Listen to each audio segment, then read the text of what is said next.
You know what's crazy? You can be 40 years old, standing in your kitchen having an argument with someone you love, and suddenly you're not 40 anymore. You're 8, you're 12, you're 16, and you're reacting to something that happened decades ago, not what's actually happening right now. And the person standing in front of you has no idea why you just shut down completely or why you're suddenly so angry over something that seems so small to them. That's what childhood trauma does. It doesn't just stay in the past where we think we left it. It shows up uninvited to every relationship we have as adults. And here's the thing that nobody really talks about. Most of us don't even realize we're doing it. So let me ask you something, and I want you to really think about this. Have you ever felt like you keep attracting the same type of person over and over again? Or maybe you push people away the moment they get too close. Or perhaps you find yourself overreacting to situations that other people seem to handle just fine. If you're nodding right now, I need you to understand something. This isn't because you're broken. This isn't because there's something fundamentally wrong with you. This is your nervous system trying to protect you based on what it learned when you were young. Let me tell you what I mean. When we're children, our brains are like sponges, right? But they're not just absorbing information about math or how to tie our shoes. They're learning about safety, about love, about trust, about whether the world is a place where our needs matter.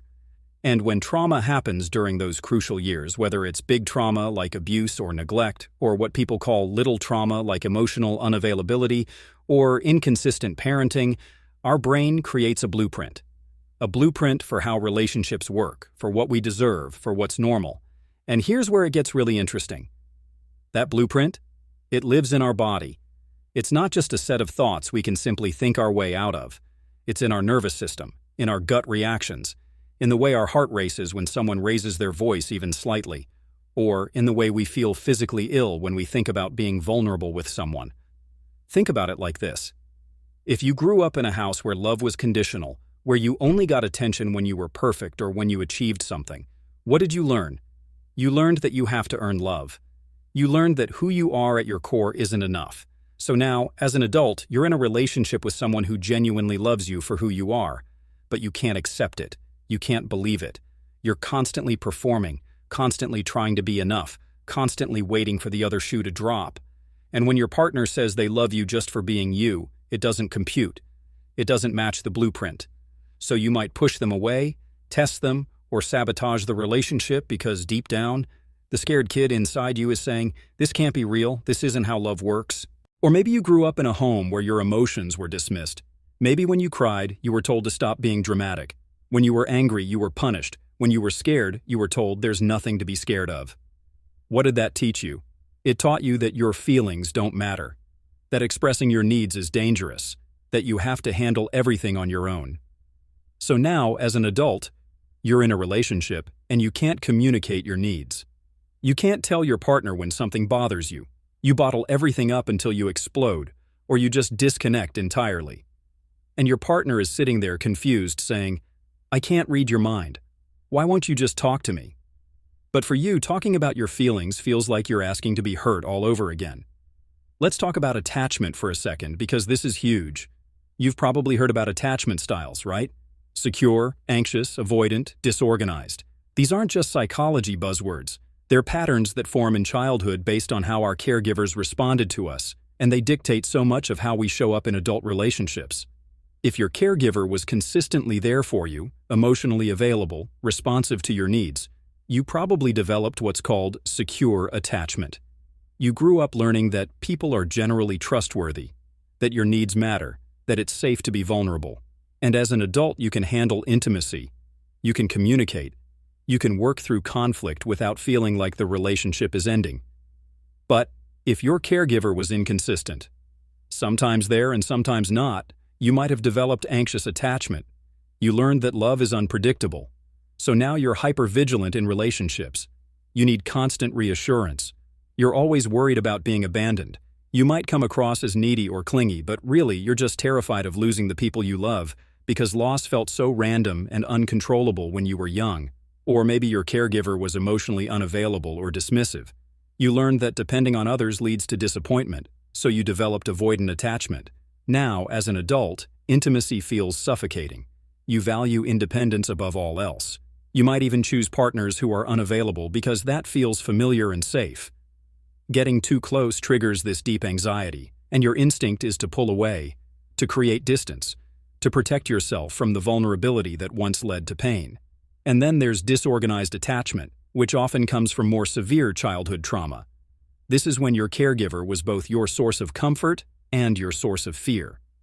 Maybe they were abusive, or maybe they were dealing with their own severe trauma and were unpredictable. You learned that the person who's supposed to love you can also hurt you. So as an adult, you want intimacy desperately, but you're also terrified of it. You move toward people and then push them away. You create chaos in your relationships because chaos is what feels normal. Calm, steady love feels foreign and unsafe. Here's something else that doesn't get talked about enough. Childhood trauma doesn't just affect who we choose and how we attach. It affects our entire nervous system and how we experience conflict in relationships. When you've experienced trauma as a child, your nervous system gets stuck in what's called a hypervigilant state. You're always scanning for danger. Your body is always ready to fight, flee, or freeze. So imagine you're in a relationship now, and your partner says something that's mildly critical or even just expresses a concern. For someone without childhood trauma, that might register as a 2 out of 10 on the threat scale. But for you, your nervous system immediately jumps to an 8 or a 9. Your heart starts racing, your palms get sweaty. You feel this overwhelming urge to defend yourself or run away or shut down completely. And your partner is looking at you like, "Why are you reacting like this? I just asked if you could do the dishes." But what they don't understand is that in that moment, your brain isn't responding to the present. It's responding to every time you felt attacked or criticized or shamed as a child. This is why people who've experienced childhood trauma often say they feel like they're too much or too sensitive in relationships. But you're not too much. Your nervous system is just doing what it was trained to do, which is protect you from perceived threats. The problem is it's working with outdated information. It's trying to protect you from dangers that don't exist anymore.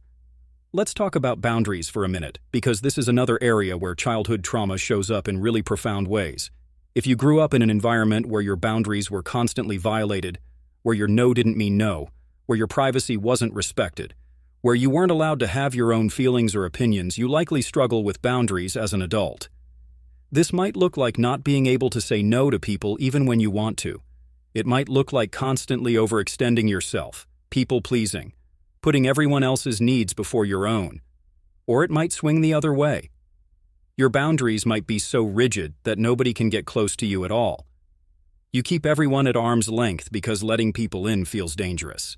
And here's the really tricky part. A lot of us who experience childhood trauma end up in relationships with people who also don't respect our boundaries.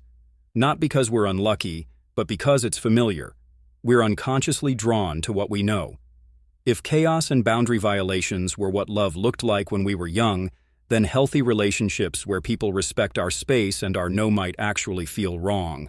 They might feel boring or cold or like something's missing. And that something that's missing? It's the drama and the pain that we learn to associate with love. I want to talk about something that might be hard to hear, but it's important. Sometimes childhood trauma makes us become in our adult relationships the very thing that hurt us as children. I know that sounds harsh, but stay with me. Maybe you had a parent who was controlling, who didn't let you make your own choices, who hovered over every decision you made. And you hated it. You promised yourself you'd never be like that. But now you find yourself being controlling with your partner or your children. Or maybe you had a parent who was emotionally distant, and now you catch yourself pulling away from the people who need you. This isn't because you're a bad person. This is because these are the only models of relationships you had. This is what your brain learned. And when we're stressed or triggered, we often default to what's familiar, even if it's the thing we swore we'd never do. The good news is that awareness is the first step to breaking these cycles. Just noticing the pattern is huge. Let's talk about something else that comes up a lot. Childhood trauma can make us either completely avoid conflict or create conflict where there isn't any. If you grew up in a home with a lot of fighting, a lot of yelling, a lot of violence, you might be someone who will do anything to avoid conflict now. The second there's tension in a relationship, you shut down. You agree to things you don't agree with. You suppress how you really feel. Because conflict equals danger in your nervous system. It equals things falling apart, people leaving, someone getting hurt. Or maybe you're the opposite. Maybe you grew up in a home where the only time people were really present and engaged was during conflict. Love and attention came wrapped in anger and intensity. So now, as an adult, you might unconsciously create drama and conflict in your relationships because that's when you feel most alive, most connected. Peaceful moments feel empty or anxiety-inducing because you're waiting for the other shoe to drop, so you create the drop yourself. You pick fights. You test your partner. You create crisis after crisis because at least then you know where you stand. Here's something really important I want you to understand. Childhood trauma can make you believe you're unlovable. And I mean truly believe it, in your bones, in a way that no amount of rational thinking can touch. Maybe you were abandoned. Maybe you were told you were a burden. Maybe your needs were treated as inconvenient. Maybe love was given and then taken away as punishment. Whatever it was, you internalized the message that something about you is fundamentally wrong, fundamentally unworthy of love. And here's what happens with that belief. You might push away anyone who tries to love you because you can't trust it. You're waiting for them to realize what you already know about yourself, that you're not worth it. Or you might cling desperately to anyone who shows you even a little bit of affection, even if they're treating you poorly, because at least they're there. At least they haven't left yet. You accept scraps of love because, deep down, you don't believe you deserve the whole meal. And the cruelest part? When someone does come along who genuinely loves you, who sees your worth, who wants to give you healthy, stable, consistent love, it feels wrong. It doesn't match your internal narrative, so you might sabotage it. You might cheat. You might pick fights. You might find reasons why this person isn't right for you, because accepting real love would mean confronting the belief that you're unlovable, and that belief is so deeply ingrained that protecting it feels safer than risking hope. Let's talk about something practical now. How do we heal this? How do we stop letting childhood trauma run our adult relationships? And I'm not going to lie to you and say, there's a quick fix or 5 easy steps. Healing from childhood trauma is a journey, and it's not linear. You're going to have good days and bad days. You're going to make progress and then feel like you're back at square one. That's normal. That's part of the process. The first thing, and I can't stress this enough, is awareness. You have to understand how your childhood experiences are showing up in your current relationships. This means doing the hard work of looking back at your past without judgment. Not to blame your parents or to wallow in victimhood, but to understand the patterns, to connect the dots between what happened then and what's happening now. Therapy is huge for this, and I know therapy isn't accessible to everyone for various reasons, but if you can access it, find a therapist who specializes in trauma. Look for someone who understands attachment theory, who knows about EMDR or somatic therapy or internal family systems. These are all approaches that work specifically with trauma stored in the nervous system, not just trauma as a memory. You also need to learn how to regulate your nervous system. Remember how I said trauma lives in your body? That means healing has to involve your body too. This might look like deep breathing exercises, meditation, yoga, walking in nature, anything that helps your nervous system come down from that constant state of high alert. When you're triggered in a relationship, you need tools to bring yourself back to the present moment, to remind your body that you're safe now, that this isn't then. Communication is another big piece. You need to learn how to express your needs and feelings in relationships, even when it feels terrifying. Start small.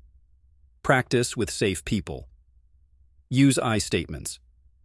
I feel scared when this happens, instead of, you make me feel.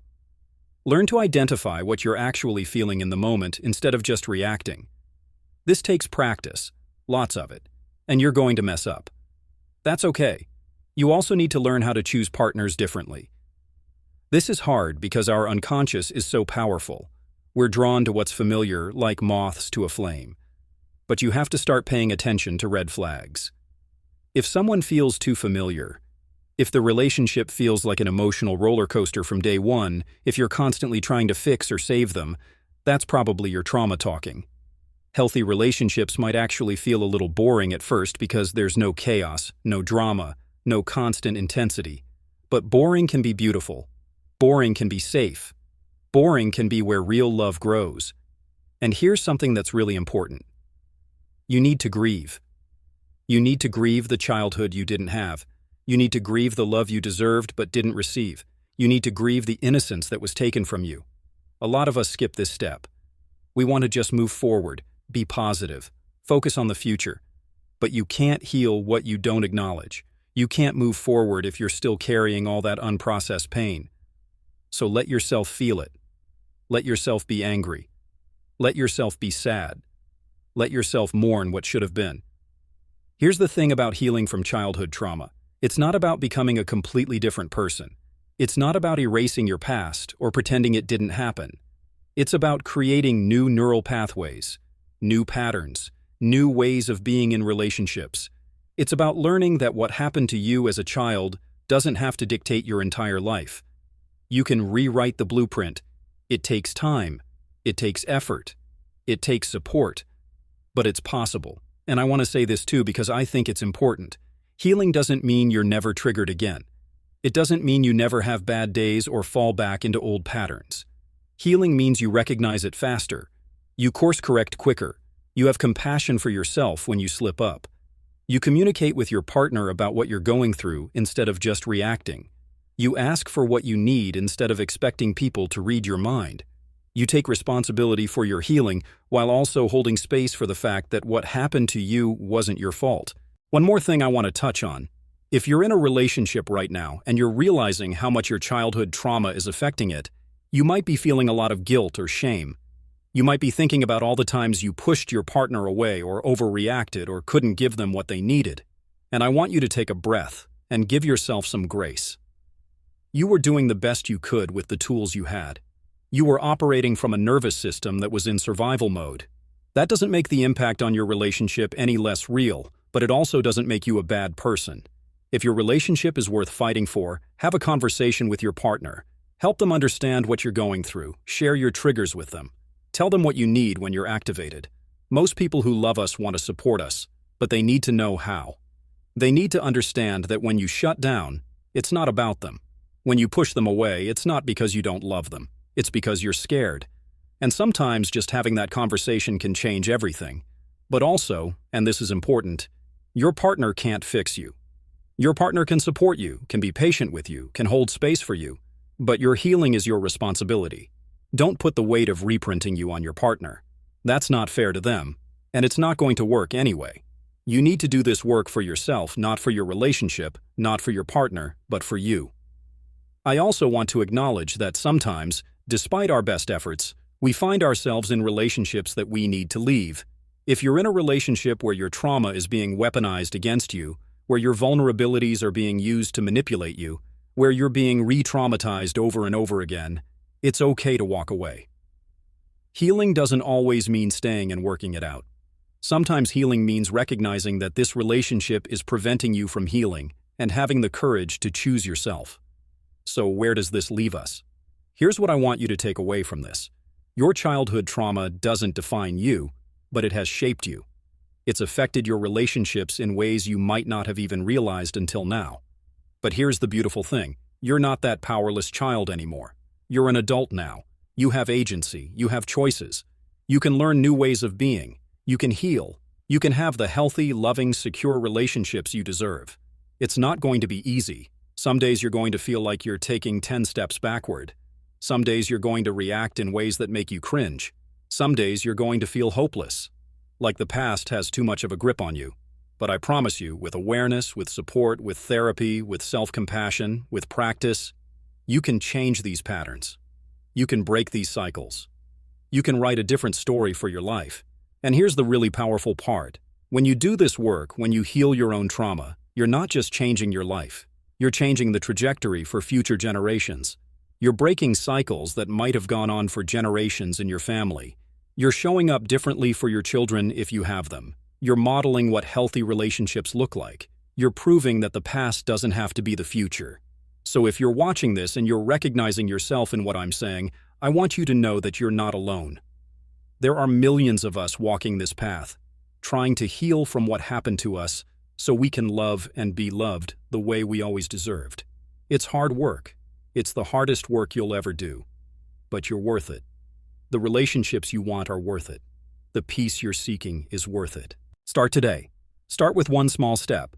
Maybe that's researching therapists. Maybe that's having an honest conversation with your partner.